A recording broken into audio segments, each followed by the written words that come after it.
যে ব্যক্তি সকাল বেলা তিনবার তেলাওয়াত করবে আউযু বিল্লাহিস সামিউল আলিম মিনাশ শাইতানির রাজিম, এরপরে সূরা হাশরের শেষ তিনটি আয়াত তেলাওয়াত করবে, রব্বুল আলামিন ওই ব্যক্তির জন্য ৭০,০০০ ফেরেশতা নিয়োগ দিবেন যারা সারা দিন ওই লোকের জন্য মাগফিরাতের দোয়া করবে। শুধু এখানেই শেষ নয়, বিশ্বনবী ফরমান ওয়া ইন মাতা ফি যালিকাল ইয়াউমি মাতা শাহীদান, ওই দিন যদি ওই ব্যক্তিটা ইন্তেকাল করে সে শহীদ হয়ে কিয়ামতের দিন আল্লাহর সামনে দাঁড়াবে।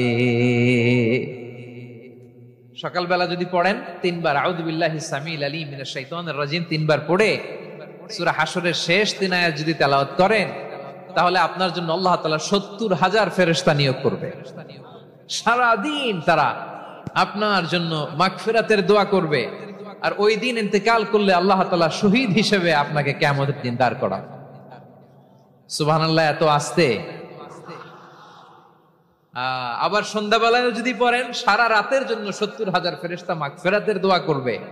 ওই রাতে মারা গেলে শাহাদাতের মৃত্যু নসিব হয়ে যাবে।